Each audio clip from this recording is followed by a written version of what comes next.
everybody, welcome to an 8-Bit Game a Day episode 5.5. This is actually the second mini episode that I've recorded for an 8-Bit Game a Day. It's kind of been a while since I've really done anything with this blog, so I just thought to kind of get back into the swing of things, I thought I'd just do another mini episode on a game that's relatively short. Marble Madness is one of those games that, if you know what you're doing, you can actually beat the game in about 10 minutes.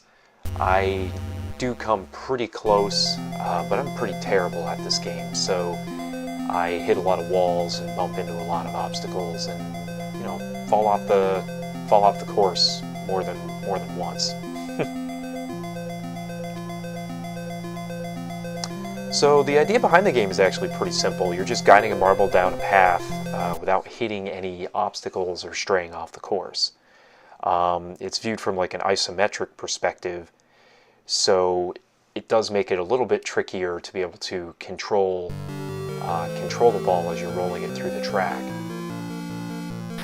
There's not really a whole lot to it. I mean, ultimately, it's really just a race against the clock to be able to get to the end of the level.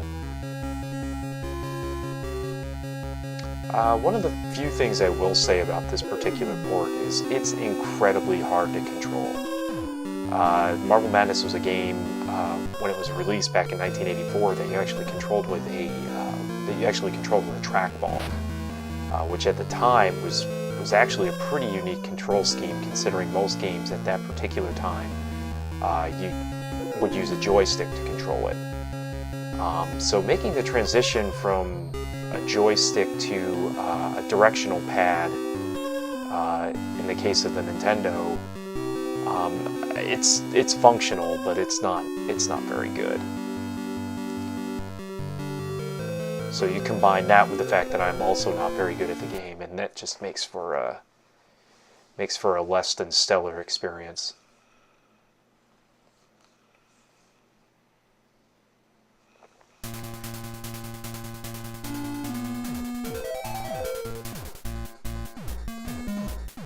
The other thing that I'd mention about this game too is, as far as the controls go, is the fact that a lot of the spaces that you navigate through are very, very narrow. And since the game's controls are pretty crappy as it stands, it makes it a real pain in the ass to get anywhere.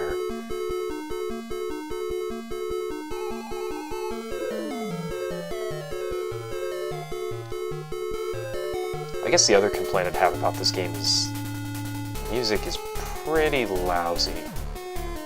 It's definitely not one of those 8-bit soundtracks you really go back to.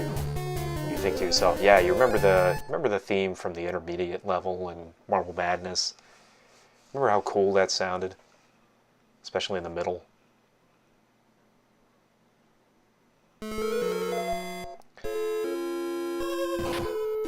So Marble Madness to me just kind of strikes me as one of those games where it really was meant to just be in the arcade. Like, it was never really, playing it now, I don't feel it was ever really meant to be played on a home console. It was just one of those games that controlled well enough in the arcade because it had a control scheme that worked. Rolling the marble along with a trackball actually would seem pretty fun. But the corridors are too narrow, the paths are there's too many winding paths, and the game kind of controlling the way that it does, it really does hurt the experience overall. Because you're not really, I guess it's one thing to fight with the narrow paths and stuff like that, but if you're fighting with the controls as well, it's like the odds are unfairly stacked. The game really only has 6 stages. This aerial, I believe, is stage 4. So, there's not really anything. It's not like the 6 stages really have like a unique, feature to them. I guess stage 5 would be the exception, where you're actually rolling upwards as opposed to downwards, and I don't know.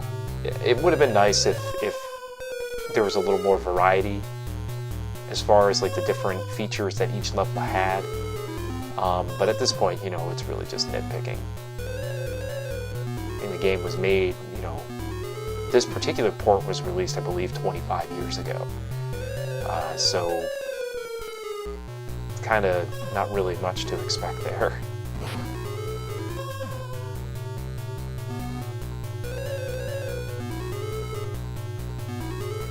So overall, if you're curious about Marble Madness, you know, give it a try. There are some pretty solid ports out there. The one for the Game Boy and Sega Genesis seem to be the two that people really seem to gravitate to. But as far as arcade ports go, for the Nintendo, you could definitely skip this one. You wouldn't be missing anything.